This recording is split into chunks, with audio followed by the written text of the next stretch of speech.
First, we're going to start with the NBA, and we're going to talk Warriors. They won against Portland, 123-105. They won against Los Angeles Clippers, 115-91. Now I was almost about to do it the other way, where I call them the Chargers. Damn it. Get it together, Vince. They won against the Pelicans, 108-99, and then they lose at the Lakers, 113-105 in Steph Curry's return. They're currently 34-31, sitting in fifth spot in the West. The West is awful tight. How's it going? What do you got, Tyler? Yeah, that's a booty hole tight league. Like I said last week, I am reactionary. I definitely think that when the Warriors are faced against a athletic big or a talented center, I'm really nervous. I know that you guys were saying you don't want to see this team in the playoffs, and yeah, maybe you're right. You don't want to see the Warriors in the playoffs. They've definitely proven that over the years. They've earned that respect, but they also, are getting up there in age and have shown this season that a talented center will destroy them. The Clippers didn't have a center, right? Portland didn't have their center. Nurkic is hurt. The Pelicans don't have a center. I think he's hurt too. But Anthony Davis shows up. I know they beat Memphis last week, but they didn't have their two centers in Gobert and Towns. So I just think that when you go up against teams like the Nuggets, I'm going to even throw Portland in there because they're still in the mix because they got a great center as well. And you go against, Minnesota, the Lakers, I think, are 10th in the seeding right now. So they're technically in the playing rounds, but formidable centers. I think that's my red flag with the Warriors. I think that's a fair assessment. Lakers are actually down in 11th now after the action. How do you win a game and go backwards? No, they lost today. Well, they're tied for 10th really with the Jazz. Both teams are 31-34. Yeah. Nice. So I mean, there's got to be some other tiebreaker happening where the Jazz are up ahead of them by some other measure. Yeah, I mean, we've talked about it before. Right now, the Warriors are in fifth, and the 11th place is only 2.5 games back. So, 13th place, the Trailblazers, they're only 3 games back. So, if you're not the Spurs or the Rockets, you're still very much alive for a shot at the playoffs. So at least in the Western Conference. In the East, it's pretty tight there. It's still fairly tight. I think 1, 2, 3 is pretty much separated. I think they got like 45, 46 wins somewhere in there. Yeah, the Magic are 3.5 games out of the 10th spot. So I'm getting closer and closer to writing them off, but I'm not quite there yet. The Bulls are only a game and a half out. Pacers are game and a half out of the play-in tournament. So really nothing has been determined at all. I also want to shout out the Knicks fans because, God, did we say their team was going to be terrible? It is not great, but they're in like sixth or they're in fifth. 6 and 8. Fifth. They're in fifth right now. They've won 9 in a row.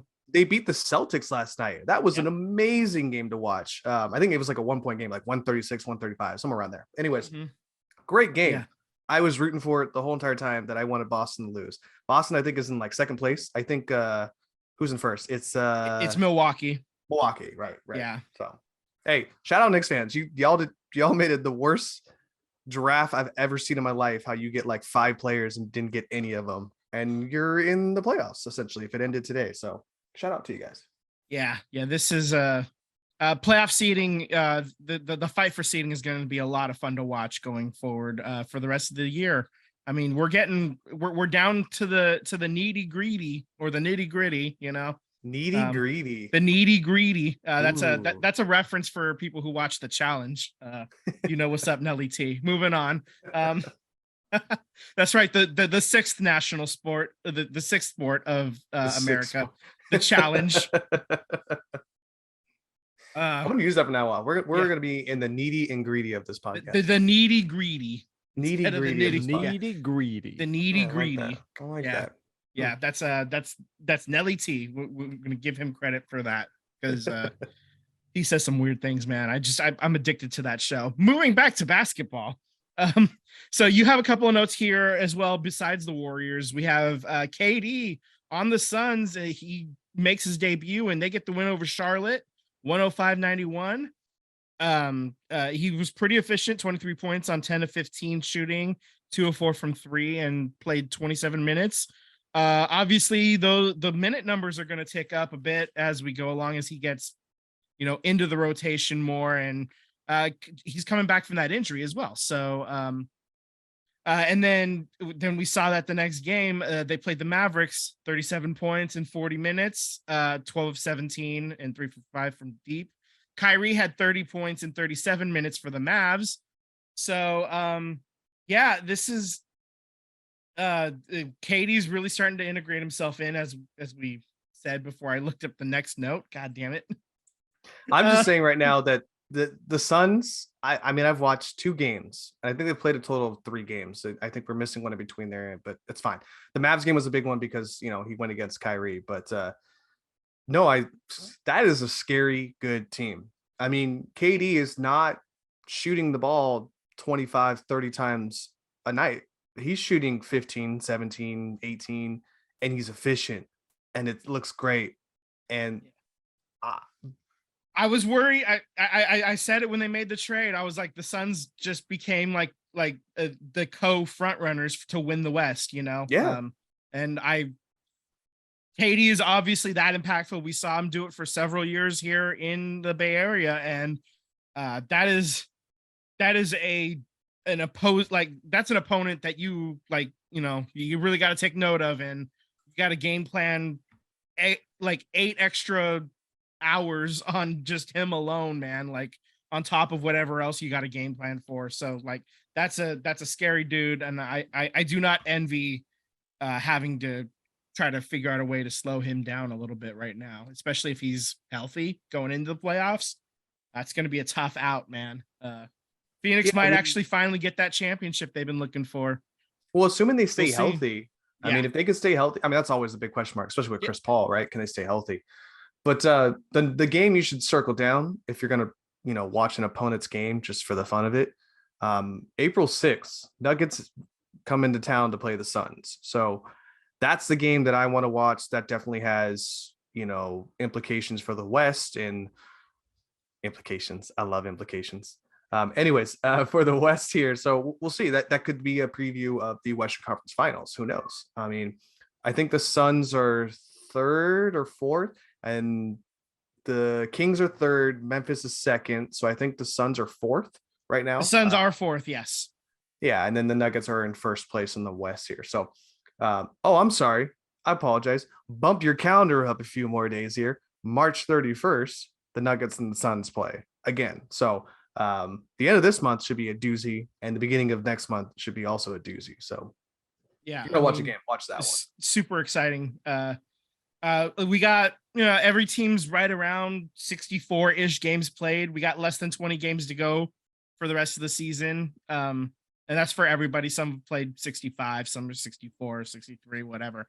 But we're getting down to the end. It's less than 20 games for everybody at this point. So if the Warriors get exited out early on, like say don't make past the play-in rounds, right? Just hypothetically speaking, I am 100% going to be a Kings fan. I will root for them every step of the way. Yeah, they haven't given me a reason to hate them. So I would love to see them, especially if in the second round they go against the Grizzlies.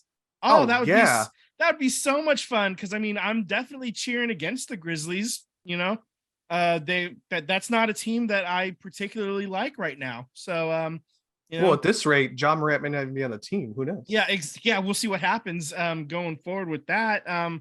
You said it. I was trying to find a way to transition to it, but here we are. You said the magic word, and that magic word is John Morant. Let's do it. Let's rip this Band-Aid off. He's been suspended 2 games. What did he do, Tyler? Yeah, so suspension. Yeah, what hasn't he done is probably the better question. So basically why he got suspended, there's a whole plethora of things that have happened, but more recently, after the Nuggets game, John Morant was on an Instagram video flashing a gun which people are like, oh, guns are legal. I don't care if guns are legal. That's fine. That's whatever you want to agenda you want to push in that. I don't care. My point is that John Morant is a figure in the NBA that people look up to, youth, children look up to him.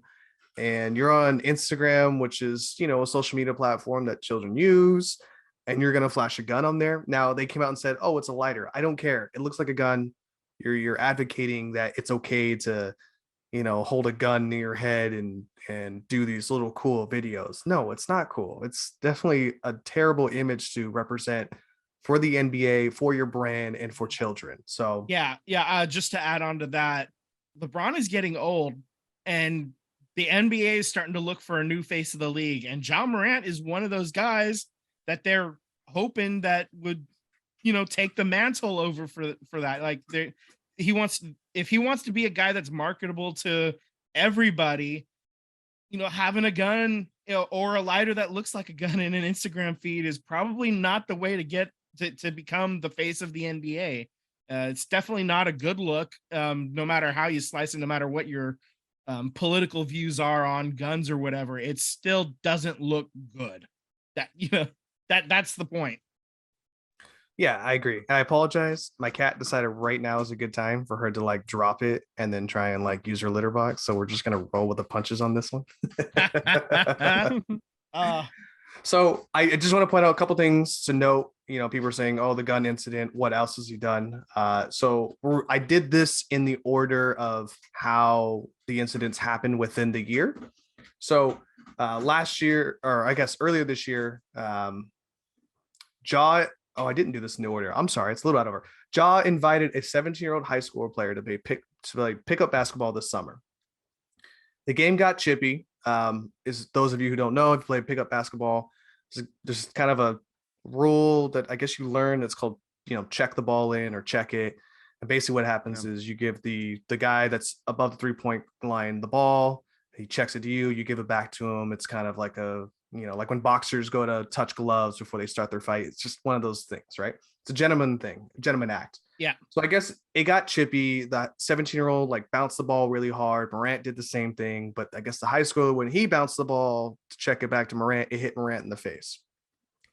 And so Morant decided to punch the teenager in the face, then proceeded to abuse him throughout the game by repeatedly hitting him towards the head. As the teenager was leaving John Morant's premises, John Morant flashed a gun, put it in his waist pocket to intimidate the kid as he was driving away from his own house, which John Morant invited him to go play pickup basketball. So that's incident number one. Incident number two, the Memphis Grizzlies and the Pacers were playing earlier this year. John Morant's dad and a close friend were sitting in the stands. Per usual, Ja's dad's at pretty much every game that he goes to. And I guess they were getting chippy and talking back and forth to members of the Pacers coaching staff. As the game ended, a car drove by one of the Pacers members with John Morant in that car. That car that John Morant was in decided to flash a red dot light at the Pacer member's car. Those of you don't know, red dot lights usually means it's at the end of a gun or a rifle of something of that nature. Okay. So that's incident number two. Incident number three, John Morant's mom goes to a local mall, gets into a bit of an altercation with the mall security, who then she calls John Morant to come down here and take care of this. John Morant gets into a bit of an altercation. His crew ends up backing him and saving him out of it. But the quoted stat of what he said to the security officer was, "Let me find out what time he gets off," right? As of course to intimidate him and tell him that my crew will come here after you, type of deal. So, and then our last bit is that we get John Morant flashing that gun after the Nuggets game. So a kid who grew up in the suburbs, a kid who grew up in a place in a 2-parent household, which most kids, especially of African-American descent, don't get that luxury to do so. I don't understand what Ja's doing. I don't understand why he's trying to be a thug and why he's trying to be ghetto, when in reality, that wasn't the life he grew up in. I think it's his posse, whoever he surrounds himself with, whatever his inner circle is. But to me, John Morant's not trying to find his way out of the ghetto. Ja Morant's trying to find himself out of the gated community. So how old is this guy? Early 20s. I don't know how old exactly he is. You can look that up. So he's definitely that, like, I'm gonna break out of, he's 23. He's 23. Yeah. It's just like, I've always been, middle class or whatever, like I've had all these privileges. Now I'm going to, rebel against all that, maybe. Essentially, yeah, but when you come into a lot of money like that, and Ja's dad seems like a guy who's probably got his head on his shoulders, for the most part. I know him and what's his name Shannon Sharp got into an argument match, but then they squashed it and they had it was fine after that. So it seems like Ja's dad, at least from the outside perspective, I mean, I don't know the internals of their family, but it seems like his dad's got a good perspective on how to handle things in life. And I think maybe Ja isn't necessarily listening to it, and more or less being, like you're saying, Tim, a young adult with a lot of money.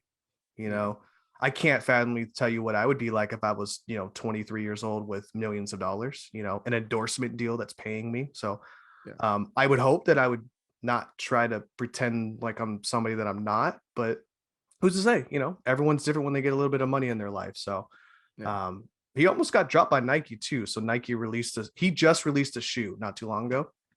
So that's obviously a big deal for Nike and big deal for Ja. But they released a statement after Ja released his statement saying that he's taking time away from the team to recollect and try to grow and be, blah, blah, blah, blah. The usual stuff you say when you get in trouble and people tell you to make a statement and you're a professional athlete. So apparently Nike is going to support him. I hope that he does, find the support that he needs to make sure he gets his life back on the right track. Because right now he's finding the fastest route possible to not only ruin his career, but ruin, everything his family's ever helped him out with, get him to. It's not just him dropping everything. It's all the people that made sacrifices for you along the way to get you to where you are too, Yeah. It might be that he has to lose something in order to understand that. It's like, oh, I lost this deal. I lost this. Oh, crap. My actions do have consequences. Yeah, absolutely. Yeah. Absolutely. Yeah. So hopefully he gets his head right as quickly as possible, because we don't need, he's obviously a massive talent, and a massive talent like that, obviously we want to see him playing at his best for as long as possible, as long as his body would allow him.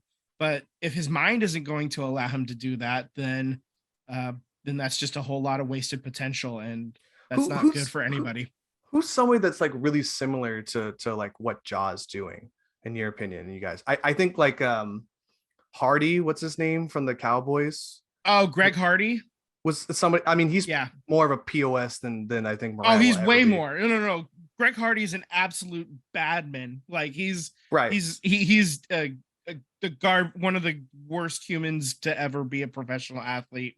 I think Aaron Hernandez is another one that was like really, really bad. And Ja's not like at that level at all. I'm not saying that at all. Like he's not out, like, as far as we know, he's not hit that level yet. But if he keeps doing shit like this, if he's like, getting in fights with teenagers and brandishing weapons, and like, it's not that hard to see how the rest of America will make leaps like that. And so he's got to really figure this out and figure it out quickly. I think someone closer to mind is, what's his name? The linebacker that the 49ers had all the Aldon Smith. Yeah. Somebody Aldon who Smith. Like had all the talent, had everything in the world, and just couldn't get the help that he needed to be better. That's actually that's more of the comp that I'm trying to get to. Like, yeah, that's, if he doesn't figure it out, he'll find himself out of the league, and it's not for lack of talent. It'll be for lack of brains. So yeah. So it sounds like that maybe it's just the people he's surrounding himself with that are, he kind of wants to show off for, or he wants to. That's what I think. I think it's his inner circle. Obviously, this is all speculation. Let's throw that out there. Yeah. Blanket statement. this is all speculation, but yeah. This is also the psychology sports here. Yeah. I do think it's his inner circle. Again, like I said, I think his dad's got his head on his shoulders. I don't know the inner workings of their household, but you grew up in a 2-parent household. A lot of people don't have that luxury. Certainly didn't have that luxury of growing up in a 2-parent household. I had 2 parents, but they weren't in the same household. Yeah. You know, I mean, that's literally half of America. Like, exactly. So I would think that he was pretty grounded, in the sense of where he grew up family wise, and he grew up in a nice area. He didn't really grow up in the ghetto or in a bad area. Maybe that's why I think it's probably the people that he surrounds himself with, and maybe take a lesson from MC Hammer and maybe separate yourself from people you think are your friends when they're really not your friends. So that could be another parallel. Yeah. Just it could be who has money, who's attracting the wrong people. And he's like, oh yeah, come along. It's okay. Let's all be friends. I got money. Let's party, Yeah. I mean, there's so many parallels. I mean, T-Pain was the same way, the singer T-Pain, he didn't know he didn't have money until he tried to buy his 8th house, and his agent told him he didn't have any more money, so yeah, he went bankrupt, and T-Pain really, looked himself in the mirror and was able to grow as a person. Now look at him, so maybe that's something that Jock, there's so many parallels. Jock could choose. It can go good or it can go bad. And obviously this is a crossroad. Yeah, I think absolutely. We've hit the crossroad point for Ja Morant, and I really do hope he gets it right, because I want to boo him for actions on the court, not off the court. That's really what it is. As I love watching sports. Obviously, we're doing this podcast, and I love having villains to boo against, and almost as much as I love having guys to cheer for. And Ja is an excellent villain last year, and I enjoyed it, but there was also a level of respect, and I hope he figures it out and we can get back to that respect level that I begrudgingly had for him. You're listening to the SVT podcast. Subscribe on YouTube and hit the bell to get alerts when we post new episodes. Follow us on Instagram and Twitter at SVT Sports Pod. Slide into our DMs. We would love to interact with you.